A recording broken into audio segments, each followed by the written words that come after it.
Well, okay, yeah, there's plot holes, but I would consider the movie Inception to be artistic. Oh, okay.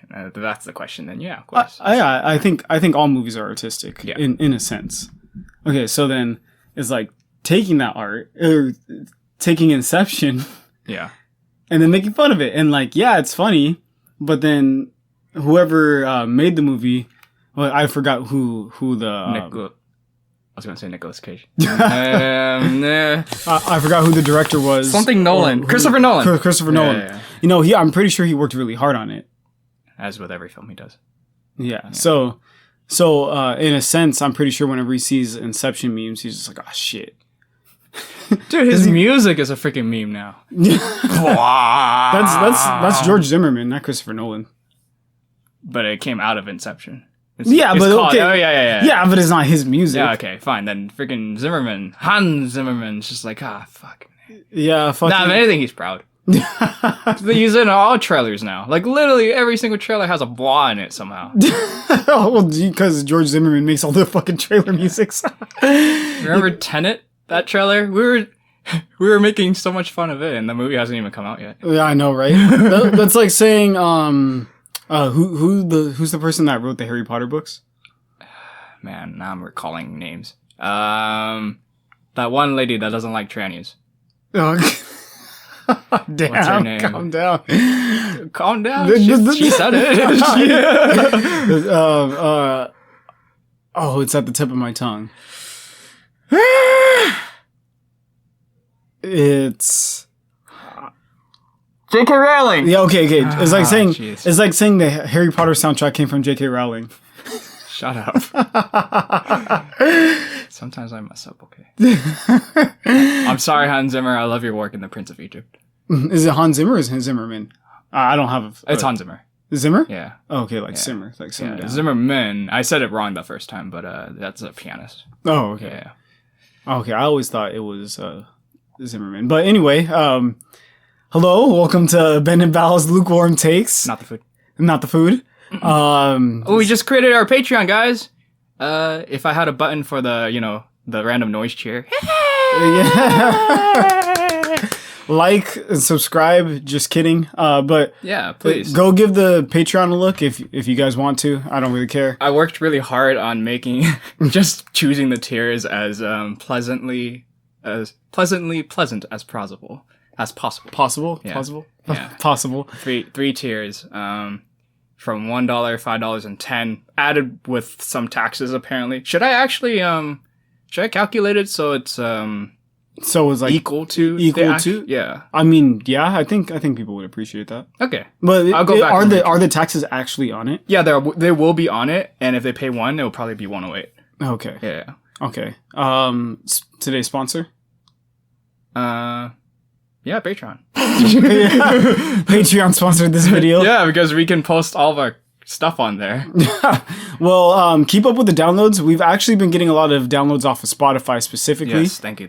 Yeah, so thanks everybody. This is a little too soon of an episode for us to be giving all of our thanks out, but Nah, screw it. Yeah, fuck it. Yeah. So thank you for that. Go check out the YouTube channel, all the other podcast sites. Apple, Google. Don't really care. Just do it.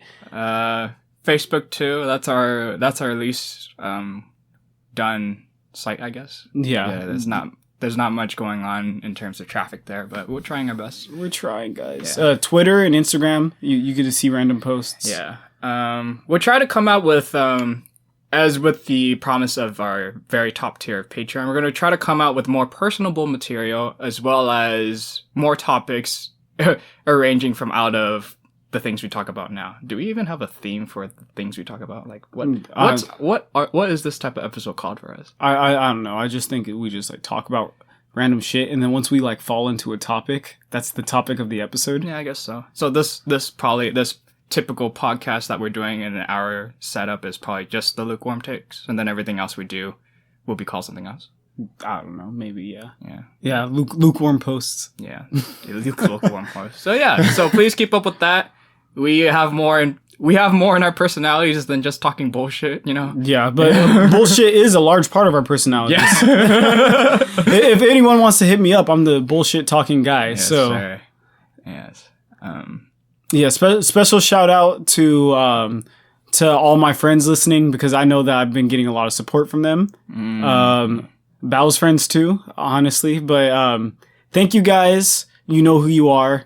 Thank you so much. And big shout out to, she wanted me to use her actual name, Melissa, for doing our cover art. So fantastic. We'd actually I kind of want to ask her to do a lot more stuff. Oh yeah, she's really happy to do the cover art. We will, if anyone wants cover art for some sort of thing, Melissa, she's a great artist, beautiful person. Can I call out her tag? Do you have her tag? Yeah. Oh yeah. Feel free to contact us if you want to get some cover art done by her, if you like our bubbles, and contact her directly at tag sometime in the near future.com. Come on. No, we're looking for an Instagram handle right now. Yeah. But if you need a reminder of our Instagram handles, because sometimes people get confused. Would you say that Melissa is a special artist? I like her stuff. Her stuff's very personable. I like her style. Yeah. Okay. Would you do you think she got a lot of praise as a kid, or do you think it was a more recent passion? I'd say it's a more recent passion for sure. You think so? Oh, her stuff is so good. Her IG tag is Melicantar. MELICANTAR. Melicantar. So for those of you in the working world, I'll say M as in mom, mm-hmm. E as in elephant, LIC as in cat, AN as in Nancy, T as in Tom, AR. We'll try to work on our NATO phonetics very soon. Unrelated.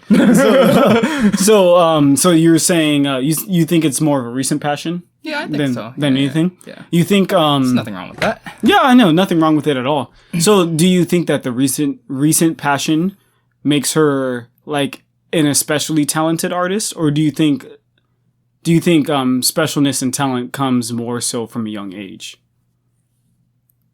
I think people usually overblow what comes out of talent and hard work. I don't know if that answers your question, but like I know a lot of because she has her recent talents now, she's just considered, people would consider her talented. But if you're talented as a kid, you were considered a prodigy. Oh yeah. Yeah. That's a pretty good take on it. Go on though. Go on. Yeah. So I think what you're asking me is that prodigy more affluent to his or her passion than she is? And I say yes and no. Probably yes, because she had her entire life up to this point to figure out that she liked to do it. So I think some passion that grows out of that is a lot more fulfilling than if you just came out the womb and just said, oh, I guess I'm good at piano. It feels unnatural and almost insincere. Oh, okay. But it's also, I said yes and no, because no, the prodigy might like what he does or he or she does, mm-hmm. you know? And building along that your entire life makes it also sincere. Yeah. A whole lifetime of being good at what you do. Damn, dude. That just takes it on another level. Yeah, that's true. Yeah. But what you risk with that is burnout. I know that my cousin's really good at track. For instance, so my mom, if you guys trying to do some analytical work on who Ben is, my mom, she held the #1 fastest person in Missouri for a very long time, as far as track and field goes, for the 800 and the 400, I believe. And my uncle, he was an Olympic athlete in track. So his kids obviously had to be really good at track. And his kids were really good at track. You know, they were breaking all kinds of records. And it was predicted that they would go to the Olympics because they were very, very fast. But they burnt out. You know, yeah, you could say that they were prodigies at running. But, you know, by the time they turned 18, they're just like, I'm done. They hung up the track shoes. Never ran again. Didn't even go to college. They're just like, I don't want to go to college because then they're going to want me to be on the track team. So one of them, he moved out to...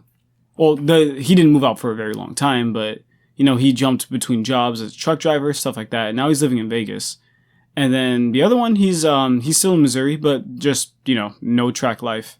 Yeah, see, that's such a big con in growing up with something that everyone looks up to you for, you know what I mean? Mm-hmm. You weren't a Mozart where you're just, fucking pompous and shit. Like, oh yeah, I can write I could write the overture to an opera the morning of. Oh, yeah. Don Giovanni, if you guys want to listen to that. But with, obviously your cousins and stuff, it's just like, yeah, all the pressure hit them.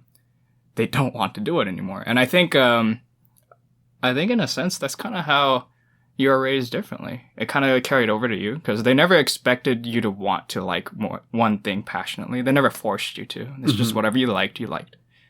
Yeah. Yeah. And they never forced it upon you to particularly take to one of them, I'd say that's a pretty good way to raise your kids, honestly. Yeah. I think, I think it's important to let them have the space to do whatever they want rather than you sticking to them to one thing. But on the flip side, more so like you, I think it's important to kind of have your kids choose a passion. Maybe you don't force them into one, but maybe you tell them you have to do something. I mean, I was kind of forcing it. Yeah, okay.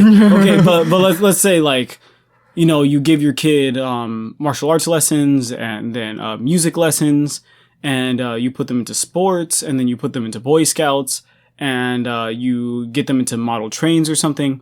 And you don't say, like, you have to do this, but you have to say, you have to do one thing on this day of the week. Like, Wednesday will be Passion Day or something like that. Yeah.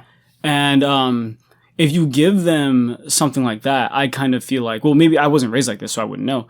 But I feel like they would develop a passion and give them some drive and direction later on in life.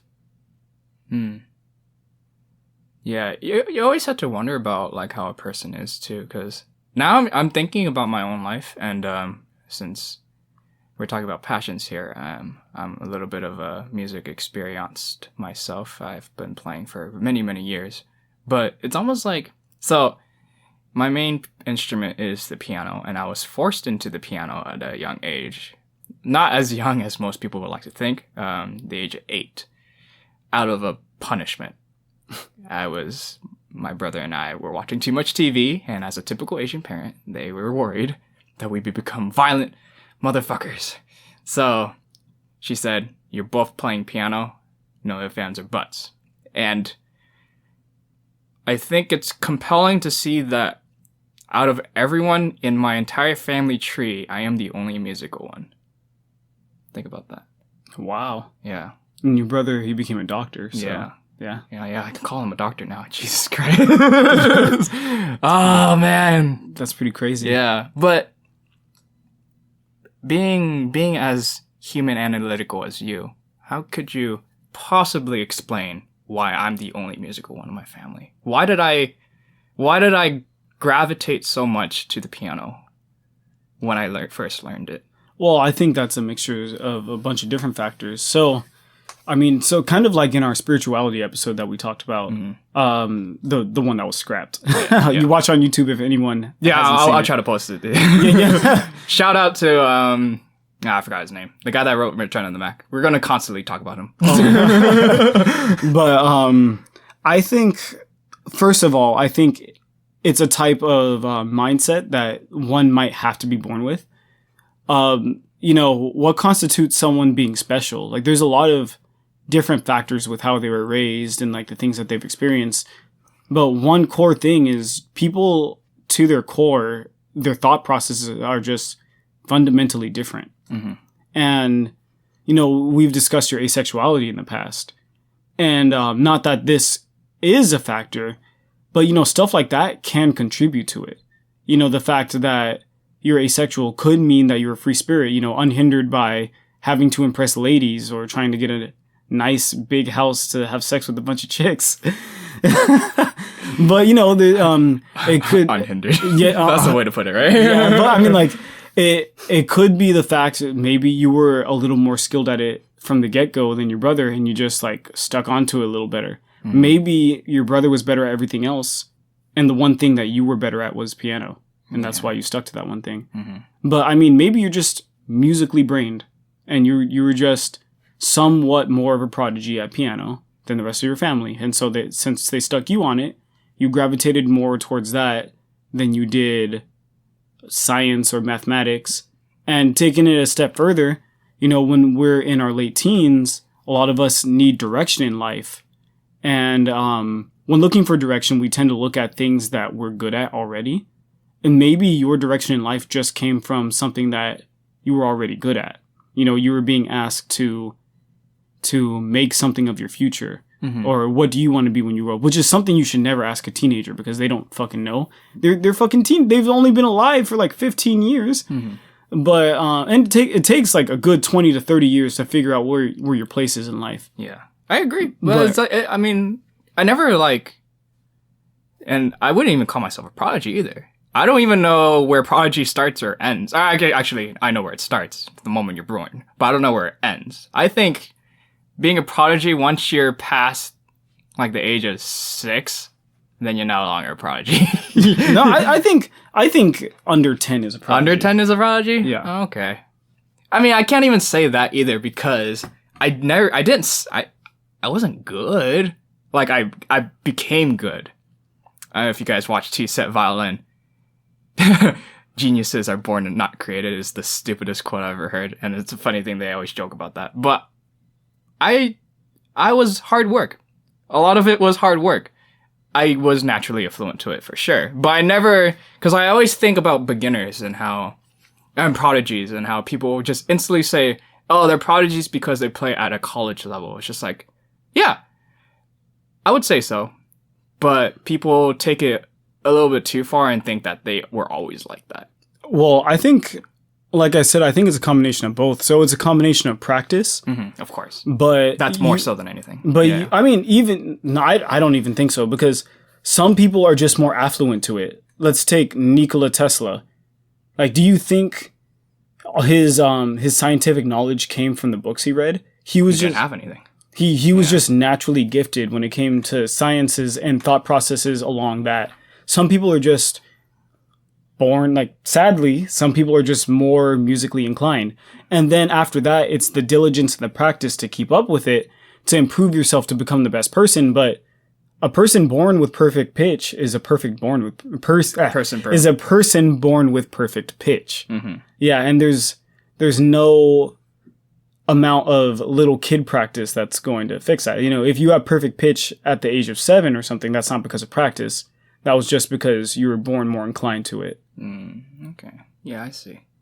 And in terms of what I wanted to do, yeah, you're right. No teenager never really knows what he wants to do. I didn't even know that I wanted music to be in my life until senior year high school.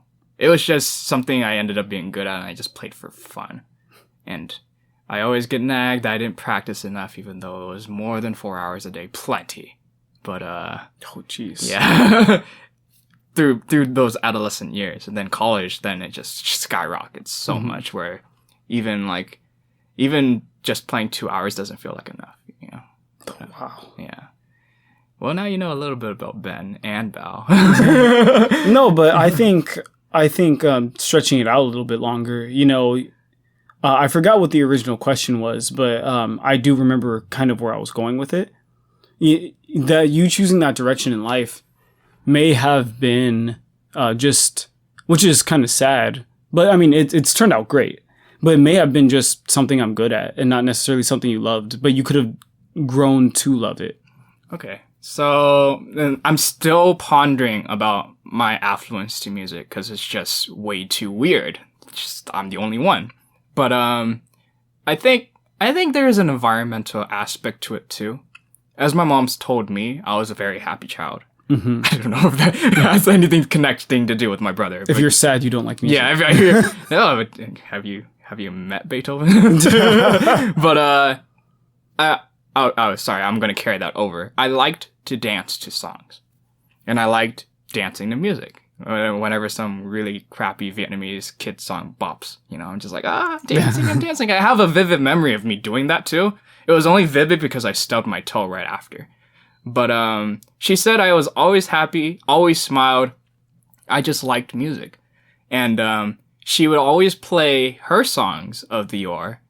Much of the chanson songs of the French countries of 50s and 60s, and, with a mixture of Vietnamese songs from the 80s and 90s. And she would always play those songs so I would fall asleep. And now those songs are very endearing to me. Whenever I hear them, I want to kind of cry. And I never want to sing them because I like singing too. But it's just like, I can't sing a Carpenter song, you know? Because it's just like, it just screws with that. But I think me being raised a little bit more differently than, say, my brother. Maybe my brother had a little bit more of a hardened childhood, as in he was, what? No, you go. Was obviously the first child, and a child come up from an Asian family that wants more for them, you know? So education. But when I came out, it was a bit more lax, as such that they're just like, oh yeah, he's probably just going to be like his brother. Oh, they were so wrong. They were so wrong. But I think that might have some factor to my musical likings. But I don't know. I honestly don't know. Nah. Yeah, I don't know. So, would you say your parents gave you like special praise as a child, or kind of told you that you were special because of the music, or they never knew? They never knew? Yeah, obviously, because no one can know. Yeah. They didn't have anything to start with. The first time they knew, and the first time I knew, because I had no clue. I thought we were just going through the motions, and after about 2 years, they're interviewing me, the piano school that I was at, for like some TV inscription, and they're just like, oh, so, hey, little boy, what's your name? And it's just like, my name is Bao. How long you been playing? 2 years. What level are you? Level 6. And they're like, what? Holy shit. And my mom was hearing in the background, they're interviewing me in Viet. She's like, what's wrong with that? And they're like, nothing. He's just gone from level 1 to 6 in just 2 years. And it did not process to me that that's not what happens at all. So we go home after that. My mom's just like, you need to practice more. And I'm just like, oh, here we go. That's when it started, right? Yeah. So I never knew. So a product of Asian upbringing? Yeah. Where everything's just hard work and nothing's ever the best. So do you think that parents should tell their kids that they're special? You know, the whole, not that you can be whatever you want, because I think that's fine. It's never one should be like a falsehood of it, you know? It's like, I want you to be you in whatever you do, and I'll support you all the way through. Would be what I'd want to hear. I see. Yeah. Because it's never like, I don't want you telling me, you're always great, don't worry. It's just like, no, I'm not. You know it's true, I know it's true. I'm not always the best. So you don't believe in participation trophies? Hell no. Nah. Fuck that shit.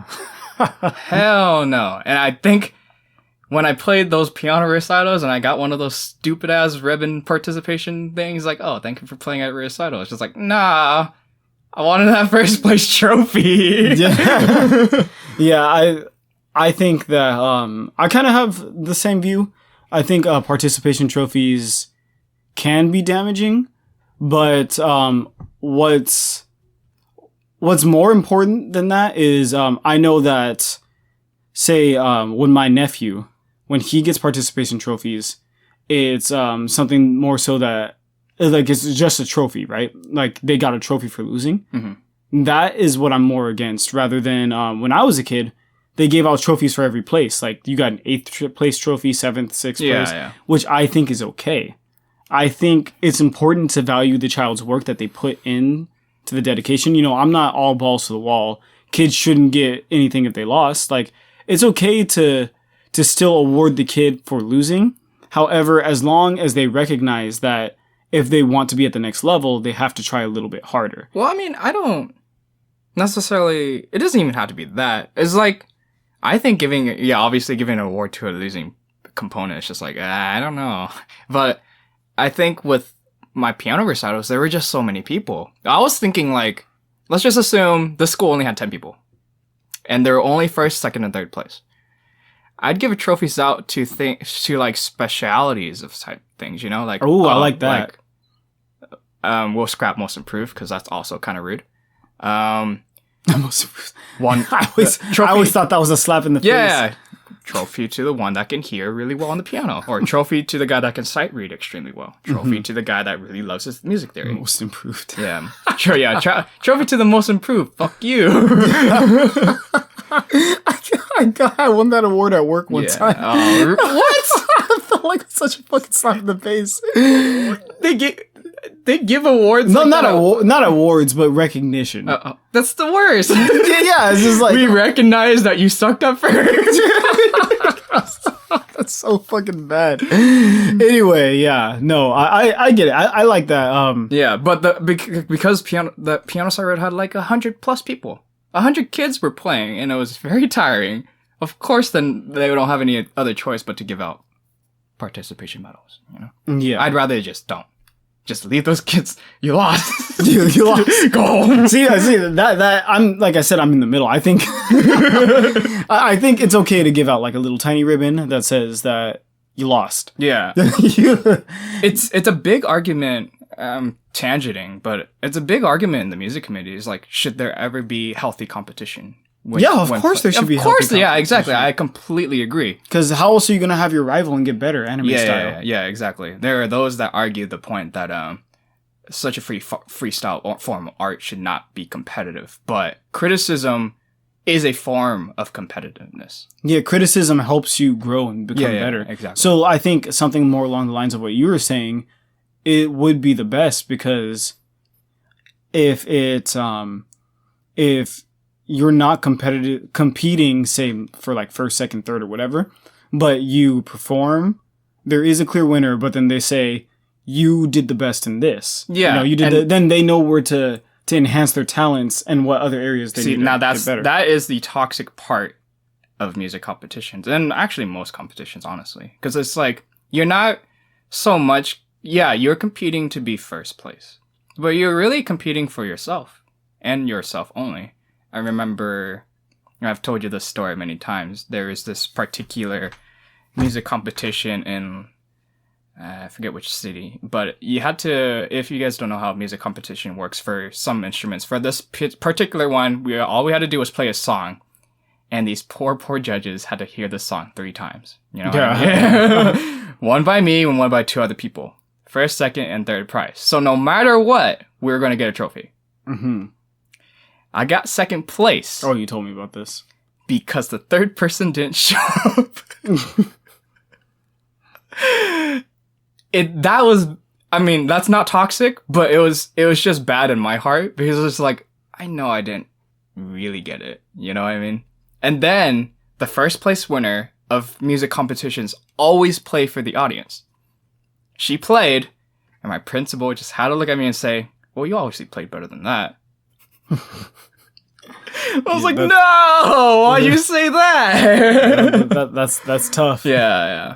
That's a small toxicity that comes out of competitions like that, because you're expected to be so good, but I think it's just competition like that should be an increase to your craft, and not so much being the best, because art is a right for everyone. Yeah. Okay. I like that. Yeah. So if you're looking to be the best, that's different. Mm-hmm. I'm not going to bag you on it. Just know that you're going to have a hard life. Well, yeah, but I mean, I think that's still healthy, wanting to be the best, but there's a lot of aspects that can go into that. But with that being said, do you think that, say, everyone has that talent for music, or I guess let me make the question more broad. Is everyone special? I know that there's a little piece in you that, because you've told me before, you will never say no to this question. Yes. However, what are your thoughts on it? Because you already know. I think that that the question varies. Okay. Let me go with what you said. Let's say we live in a communist world where everyone's musically talented. Okay.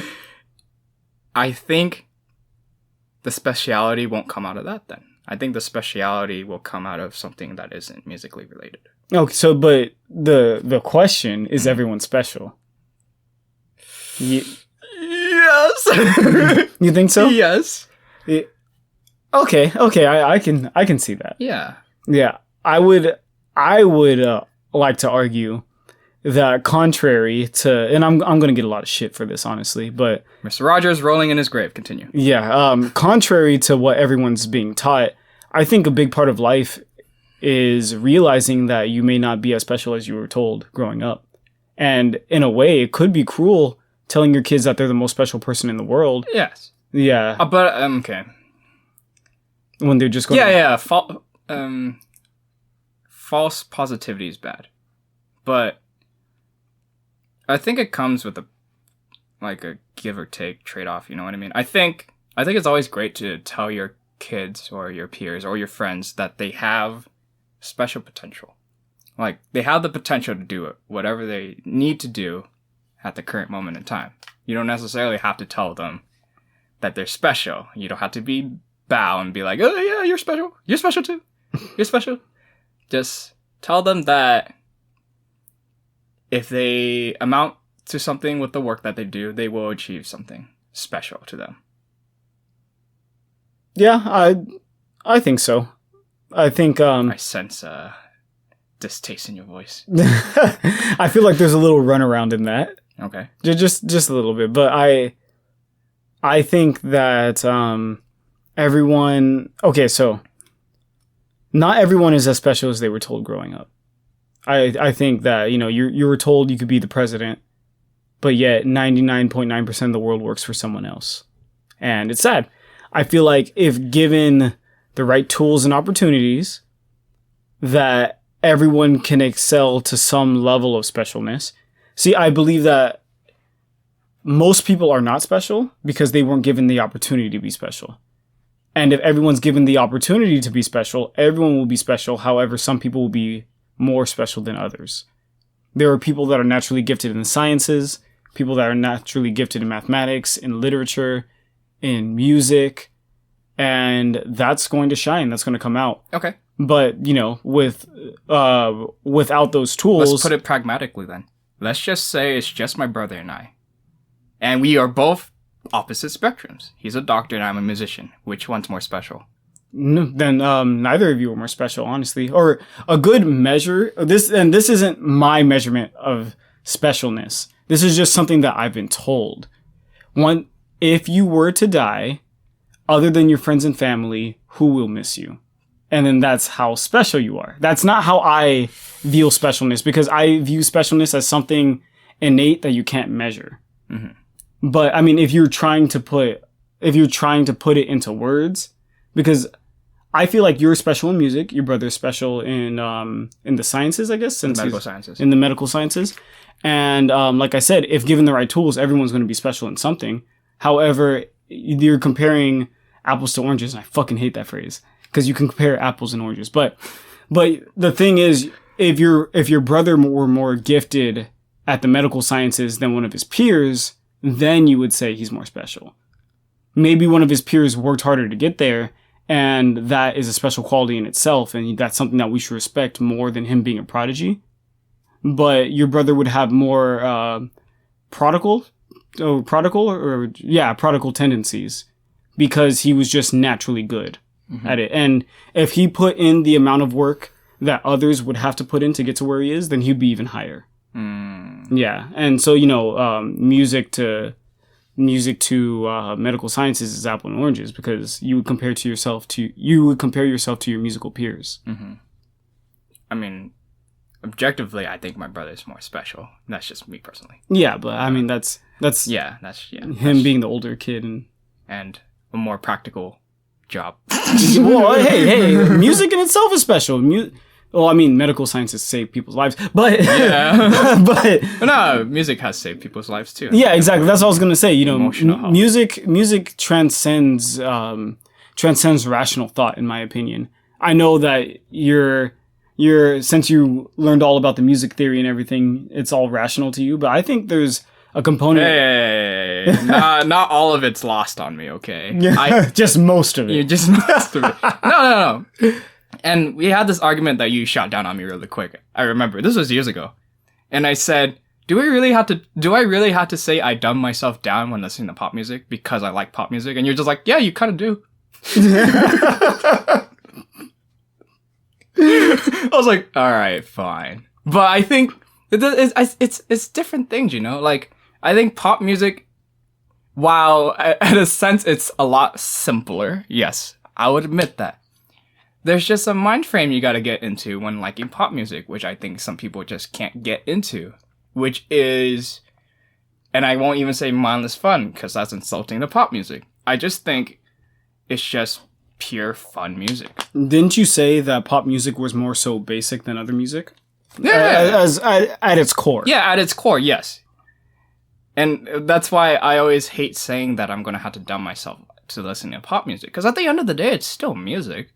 Mm-hmm. And well, music is music. Yeah, exactly. I'm going to like what I like. It just pisses me off when people think they're higher than it. You know what I mean? Yeah. I don't think I'm higher than pop music. I didn't fucking write it. Yeah, no one's higher than pop music. Honestly, if the artist, if pop music is in the mainstream, that means the artist was good enough to not only write and perform it, but to know their audience's taste and to put it on the radio. Well, I mean, and for it to become famous. in this day and age, it's not really the artist; it's the label companies writing it. But those label companies know exactly what the people want, and I dig it. Dua Lipa, Billie Eilish, Ariana Grande, I fucks with all of you. None of the guys. Especially since Ariana Grande was at the BLM protests. Oh, was she? Yo, you didn't know that? No, I didn't know. Yeah, and in LA, she was at the Black Lives Matter protest. I fucks with her even more. Yeah, right? Yeah. It's fucking awesome. She loves America, you idiots. It's not like... Whoa, who's saying she doesn't love America? Remember when she licked that donut? Okay, well, yeah, I mean, that's kind of a stupid thing to do. But people were... Let's be honest. Yeah, it is a stupid thing to do, but they really took it as far when she was joking about stuff like that. They're like, oh, she must hate America. She's like, oh, let's be honest, she's just being stupid. Second thing, if they're listening to this podcast, I don't think they're idiots. Oh. Because you could be talking to the world out there, but they're probably not listening to this. Yeah, that's true. I'm just having a complex and thinking everyone's listening to this right now. We're only 4 episodes in, so sad.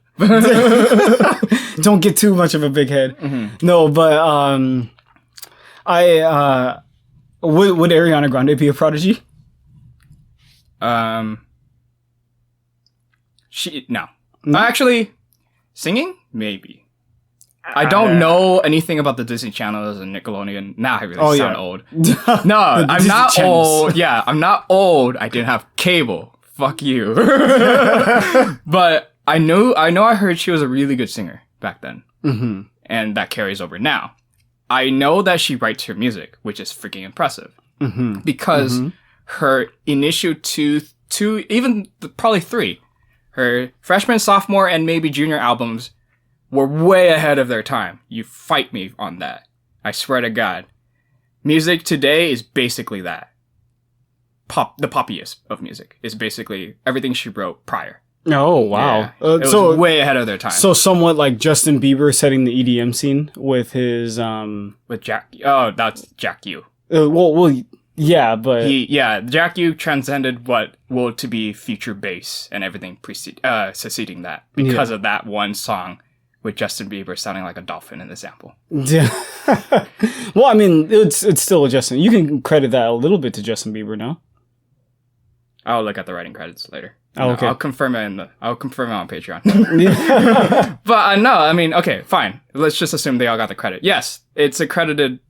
All things credit to where it's credit's due, you know? And I think Ariana Grande deserves to be at the top because of what she's done with music. Mm-hmm. Yeah. So, with all of this being said, are you going to tell your kids that they are special? And, or do you believe, for your kids specifically, and for all parents out there listening to this right now, that they should tell their kids that they're special? This sounds cynical as fuck, but... Yeah, I know. Like, I'm thinking about, like, just having my future daughter or son in front of me, and I would say, whatever I say to you, how biased or unbiased it be, just take out this. I don't want you to hate yourself. Because I think that's the one thing that will stop a person from being special. Mm-hmm. If they don't like who they are then. Because it takes a lot of confidence to start to even be special. I mean, look at Mr. Rogers. He's probably people will say he's, shy, kind of composed, a little bit, I'm looking for the word, but just almost mystical in a sense. Like, he never had confidence, but I think he's the most confident man in a lifetime. Just the way he carries himself and he knows what he wants goes to make a special person. Yeah, I see. Yeah. So no, I will believe it till I die that everyone is special. However, I won't tell my kids that. I see. Because realistically, that's not how it works. Mm-hmm. Yeah. Yeah, because I wouldn't want to give my kids false hope. But I think exactly. as far as I am with this, I'll probably tell my kids or focus on the things that separate them from their class, what makes them unique. Because I believe that everyone is unique in their own way. And I may not tell my kids that you can be whatever you want, you can be president. I mean, if I believe it, I'll tell them for sure, because they could be president, but the sad thing is, here in America, our income inequality really plays a big factor in what we can and can't do, like what we can excel to. And of course, there's other factors like how good they are naturally at things or lucky breaks and stuff. But a lot of it is just based off of the income group that you were born into. And I will, for my future kids, I will try and do everything that I can. I will be the best dad. I will work fucking hard to make sure that if they need the finances for anything, they'll have it. Mm-hmm. However, when it comes to the special question, I'll tell them that they're very unique. They're good at this. They're good at that. They're good at that. And whatever their passions in life may be, I'll help them as hard as I can to achieve them. I think that's where I'm going to stand on it. Yeah. I will act that way, but I probably won't tell them that because I'm not as well thought as you. It'll just be like, do your homework, son. You're cool, I guess. Yeah, you're cool. You're kind of good at sports, so there's that. Yeah. No, yeah. I'm very blunt. I'll tell it like it is. I hope my kids don't hate me in the future. No, I mean, kids can't hate. Yeah, exactly. Yeah. No, but I think you'll be fine. If you're blunt and your wife is blunt, then I think your kids will just be blunt. No, yeah, that's true. Yeah, you gotta be careful though, like because at a younger age, the kids are more susceptible to those kind of things, and it's really crazy if you think about it because parents get a lot of shit. They have to be on it every single day for 18, maybe up to 22, 25 years, right? Whenever you move out, you have days where you're bad at your job. You go in, you don't feel like working. You did an okay day today. And the weird thing is, every single day until you turn 20, until your kid turns like 18 to 25 or something, 30, who knows, as a parent, you have to be on your A game. If you come in one day if you come in one day and you're not feeling it today, and you accidentally yell at your kid, you don't even say anything bad, you don't even cuss at them, you just have a small little outburst because you're irritated. That's the one moment that your kids are going to remember. And they're going to be in therapy 20 years from that point, and they're going to be like, yeah, I guess I had good parents, but my dad did this. Damn. That's really an extreme example though. But it's true. I have a friend that she lives at her dad's house or at her parents' house, Her parents provide for her, and they might not be the best parents, but she was just like, I found out that, my parents don't like this. And it was something really big to the contrary of the political scene. They were leaning a little bit in the bad direction. I'm not going to say what exactly. Oh, now I know who you're talking about. I'm not going to. Oh, no, that's actually not who I'm talking about. Oh, really? Okay. Yeah, no, I'm not going to say what exactly because this person might listen to this one day, and I don't want them to know who, like, that I'm telling their story online. Okay. But they were just like, well, yeah, I have bad parents because I remember one time a couple years ago, my dad said this to me. And, one time when I was like 7, my mom said this to me. And I was just like, Can you imagine if you worked 25 years at the same job and your employer brought up something that you did 20 years ago? Mm-hmm. It's tough because some people may be immune to that, but kids remember that shit. And, to all the kids out there still living with their parents, like, your parents are trying their fucking best. Most parents. I can think of a couple of examples where parents don't give a shit. But or not even there. Yeah, but parents are trying really hard. They're on their A game 364 days a year. Forgive them for that 365th day where they mess up. It's like I'll go further with that.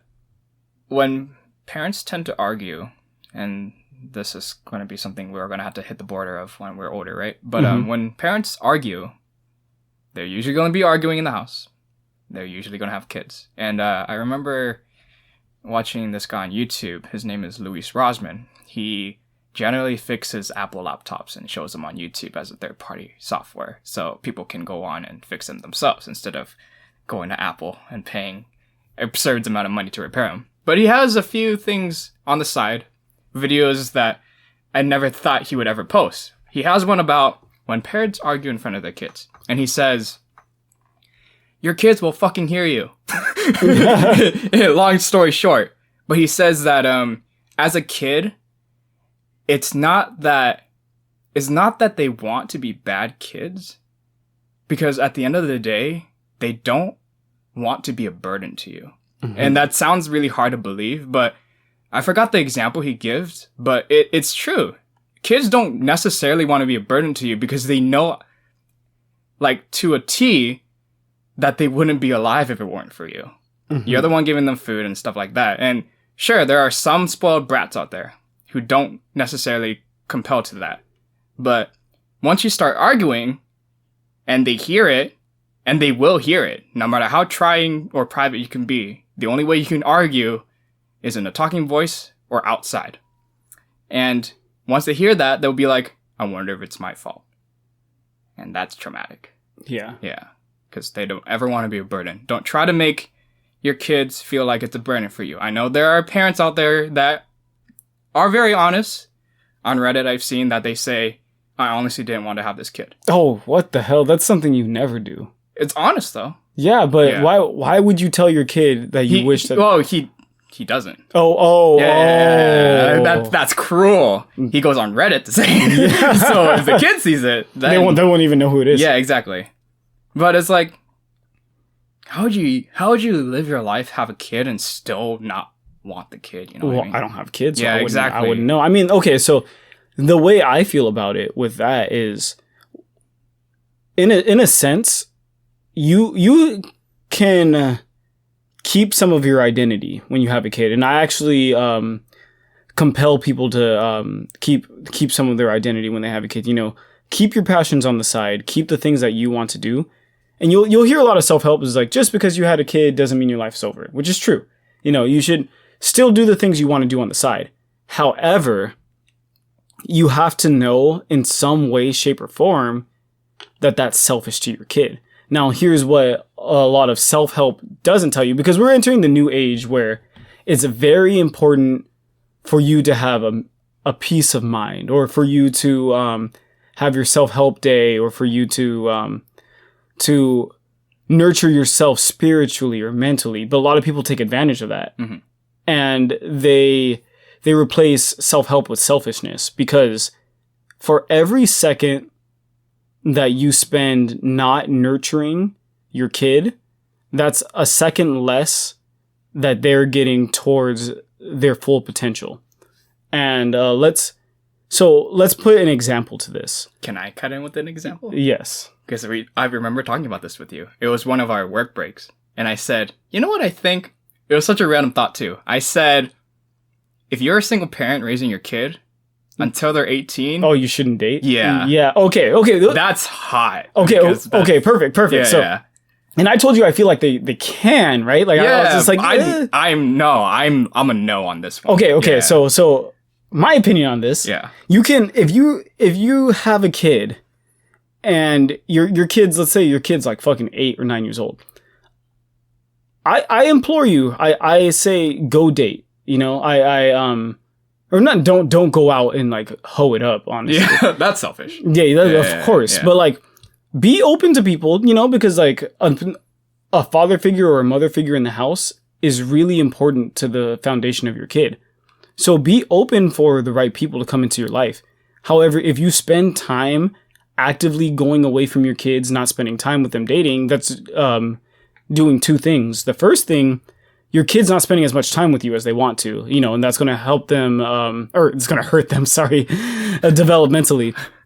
And second thing, every second you spend with your kid, every second you spend working, everything that you can do, like a parent-teacher night, every extracurricular that you can be a part of, all of that is helping your kid's potential.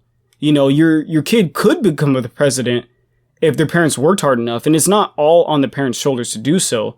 However, just know that your kid's place in life is almost solely on the parents. You know, if you really want your kids to excel and be better than you, which some parents don't. I know some parents that say, we've had it hard, I want our kids to have it hard. Yeah. Which sucks. That's a bad mentality to have. You should want your kids to be at a better place than you. However, if you really want that, then, and you had this kid, then you should sacrifice some of this in order to support the kid through whatever passions they have. What if your kid's just like, I want to be in baseball, but we don't have enough money, or I want to be in martial arts, but we don't have enough money, then that's, you know, sometimes I know parents, maybe because we're younger, once we get older, this might change, but some parents are just like, oh, well, too fucking bad. We don't have enough money for my kid to join martial arts. Mm-hmm. However, I think as a parent, you have some responsibility to go and make more money for your kid to partake in their passions. And that's why everything, you know, you're entitled to do something that you want to do. You know, you're entitled to have your own identity, but every second you're not contributing towards your kids is hurting their potential in some way, and you should at least acknowledge that. Mm-hmm. At the end of the day. Yeah, I guess you can say that, but I've always thought about it, and as it's nice to have two figures of life, parenthood in a child. If you're single, there's no helping it. Yeah, that's true. Yeah. And but you say don't date, right? Yeah, I say don't date for sure. Wait until they're 18, or wait until they're 18. Mm-hmm. Sorry. And I know that I know a lot of Asian cultures think that way, so that could just be me as well. Mm-hmm. Well, I mean, I somewhat agree with it. I mean, I don't. We know that one person. That's why I brought it up. Yeah, this person has young kids, you know, and they go on dates. Like I think You told me she's on Tinder.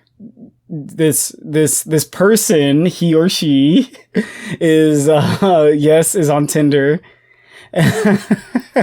And they spend their weeknights and their weekends going on dates, which I believe is not what they should be doing. You know, they should be spending that time with their kids, and say they meet someone in the outside world, then maybe start seeing them a little bit more, bring those people around the house. But if you're just seeing a bunch of random people, you know, kind of to go with the hookup culture episode, that's not very good at sustaining a long-term relationship. And two, that's not good on your kids' psyches. You know, what are they going to think when they see a bunch of people, guys or girls, mommies or daddies coming out of the house Oh dear. at all hours, you know, and it sucks. Like that damages kids. Kids remember that, you know. Is he walking me to school today? Yeah. Exposing your kids to their parents' sexualities at young ages, it hurts. You know, some kids get messed up by that. Mm-hmm.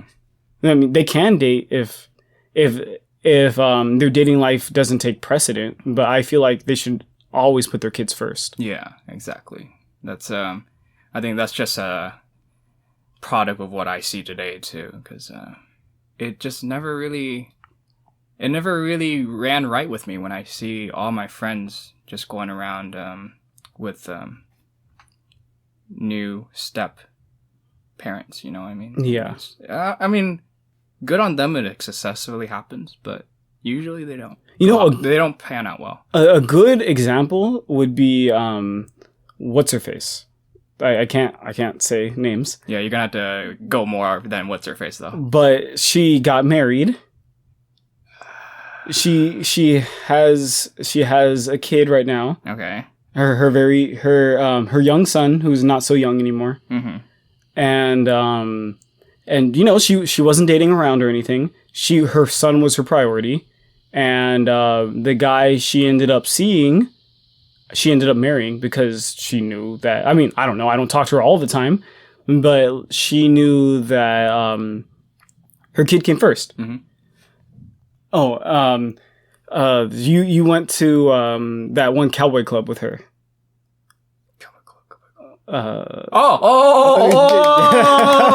It's fun when I know who he's talking about. You know? Oh yeah. Yeah, I feel like that's a good way about it, you know, because her kid came first, and she was dating for love, not just to get out there in the dating scene. Yeah, and she ended up marrying the guy, and like, kudos to her. I honestly think she's one of the strongest women that I know, and I'm glad that she conducts herself in that way. Yeah. And for guys too, like I hate when single dads use that stupid dad card to get laid. You know, I think that's like one of my biggest pet peeves. That happens? Yeah, that happens. Oh, I thought moms did it.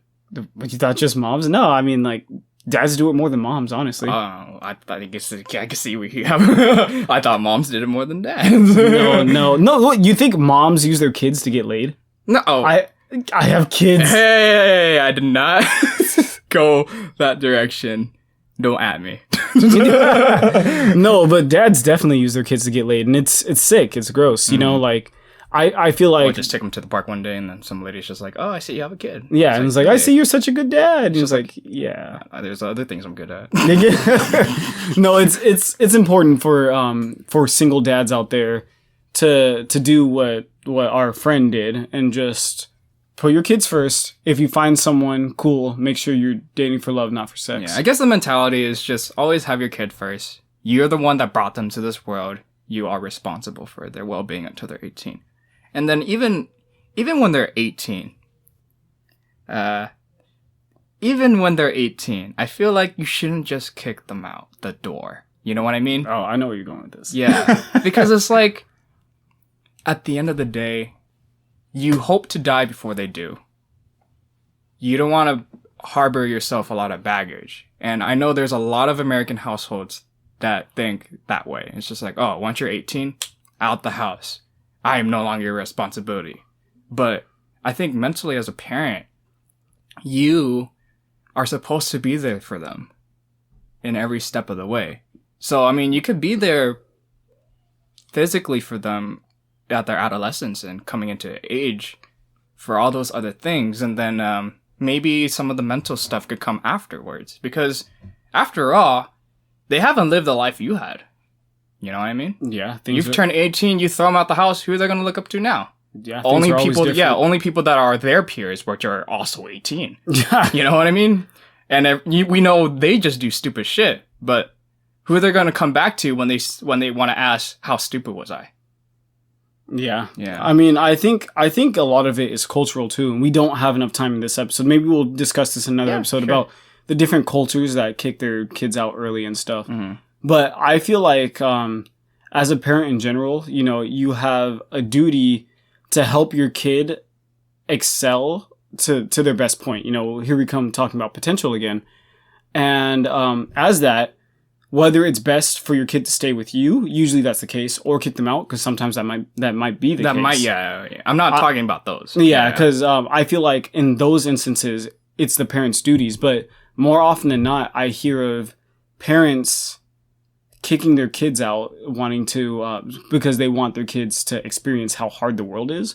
But your kids don't have to experience how hard the world is. They can take it at face value from you, and you can help them excel so they don't have to experience the hardships of the world, you know? Yeah. Maybe staying at home for an extra 2 years gives them the capital to put a down payment on a house rather than an apartment. Mm-hmm. That's huge. Mm-hmm. No more renting trap. Mm-hmm.